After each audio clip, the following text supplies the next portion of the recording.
Hi, my name is Marsha Coppage. I will be reading my book review. How would you feel if you were forced out of your home to go someplace you don't know anything about? How would you feel if you got treated less of a human? In the book Surviving the Angel of Death, the story of a Mengele twin in Auschwitz by Eva Moses Kaur and Lisa Rojani Bukhari, it focuses on a family with a set of identical twins that survived the Holocaust. This memoir is different from other Holocaust books because it tells a true story about twin sisters and their nightmares experienced in Auschwitz. I found it very interesting because it focuses on the personal experience of the Moses sisters. Eva and Miriam had special privilege since they were twins. They didn't have to do labor work and they ate more than others because they were being experimented on. They also got to wear their own clothes instead of the striped clothing. The twins' names are Eva and Miriam Moses. They were both born on January 31st, 1934, in the village of Porcin, Transylvania, Romania. From the time we were babies, our mothers loved to dress us in the same clothes, putting huge bows in our hair so people would know right away that we little people were twins. Core 1. Eva was a stronger personality than Miriam was the youngest twin. The twins' parents were Alexander and Jaffa Moses, and they also had two sisters named Edith and Alice. Alexander wanted Jaffa to go to Palestine, but she insisted that she wasn't going because she wasn't about to take 4 small children. Although there were rumors being spread, nobody really acknowledged the situation. In the summer of 1940, a lot of things changed. Hitler gave the northern part of Transylvania to Hungary. That night, my mother and father allowed the soldiers to camp in our yard. The commanding officer slept in our guest room. Core 9. Staying with the Jews was all a setup the Germans did to gain their trust. On January 31st, 1944, 2 Hungarian policemen arrived on their front yard yelling that they had only 2 hours to get their belongings and they were being moved to a transportation center. Everything happened so fast and nobody really realized what was really going on until they got to the camps.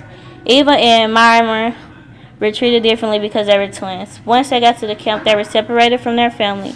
They had to rely on each other. The only people that they had were themselves. They couldn't depend or trust anyone. In the camp, they didn't know what happened to their parents or sister. They also didn't know how to survive on their own and was very scared until they realized they had to stay alive for each other.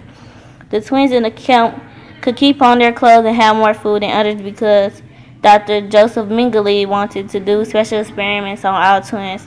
Later, I learned that Dr. Mengele wanted to discover the secret of twinning. One goal of his experiment was to learn how to create blonde hair, blue eyes, white skin Germans, and we were his human guinea pigs. Core 40. 3 days a week, they were forced to march to the labs in Auschwitz for studies. On Tuesdays, Thursdays, and Saturdays, we went to the blood lab. Miriam and I sat on the bench with another set of twins. Someone tied up our upper left arms and right arms with thin, flexible rubber hoses. 2 people worked on me at the same time. Doctor jabbed the needle into my left arm to take blood. Core 45. He shot anything in their bodies and didn't care how it affected them. He just wanted to see what the results would be. Later, we found out that Dr. Mengele purposely gave some twins dangerous, life-threatening diseases such as scarlet fever, then followed them with shots of something else to see if it cured the disease. Core 45. When one twin became really sick, then the other twin had to die also. One Saturday in July, we marched to the labs where I was injected with something that must have been a germ. They gave the shot only to me, not my twin. Core 51. During that night, Eva ran a high fever and was trying to act normal so she wouldn't get picked to be taken to the infirmary. Out of luck, she got through the first day without being noticed because the camp was being bombed. The next morning, however, she was sent to the infirmary building 21. They didn't give her any food or water because they thought in 2 weeks she would die. During that time, Miriam found out by Miss Sindri, an old friend, that they wasn't giving her sister any food or water. Miss Sindri acted as a messenger, sneaking food into the barracks as she visited her own twin daughters. After 2 weeks, Eva got well and her fever broke, but her sister was injected with a shot that would stunt the growth of her kidneys, keeping them the size of a 10-year-old's. Eva eventually learned that potatoes would strengthen her sister and heal dysentery. She decided to volunteer for the kitchen and steal some potatoes. Stealing the potatoes was at her own risk because she knew if you got caught stealing, then you would get hanged. Then in early January 1945, the SS began to order people out of the barracks to go on forced marches. Ross, Ross, out, out, they shouted.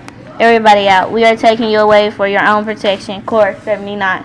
Unfortunately, Marimer and Eva stayed in the camps, along with some other people. Nobody bothered to look for them either. But the day after, the Nazis came back to the camp and started shooting and ordering the rest of the people to march. On the morning of January 27th, the noise stopped. For the first time in weeks, it was completely silent. We hoped this was liberation, but we had no idea what liberation would be like. Everyone in the brass crowded at the window. Corps 91. They were free at last. The book clashes with my view of the world from today because I never thought that someone could have so much hatred towards one race. This surprised me because Germans literally just took Jews from their house and put them into a camp that was very depressing. They had to eat nasty food just to survive and do as they were told to do. They were even scared to do certain things because they would get killed. Hitler blamed Jews because Germany once was going through the restructuring of society after World War I and fell into a depression. He was jealous because Jews were doing better than most. My overall reaction to the text was, why were they doing this to so many innocent people? They killed Jews for no reason. Although Jews felt that they were different, they were human just like everyone else.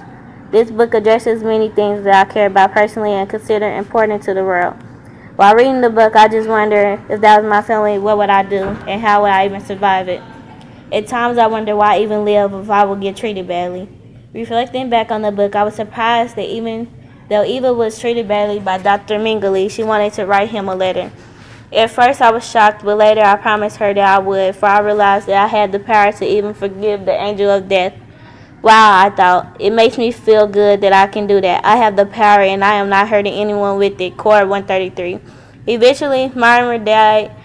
We knew it had something to do with the injection she had been given in Auschwitz, but we never found out what it was that prevented her kidneys from going beyond the size of a 10-year-old. Corps 130. I would recommend everyone to read this book because it opens your eyes to lots of information about life inside the concentration camps.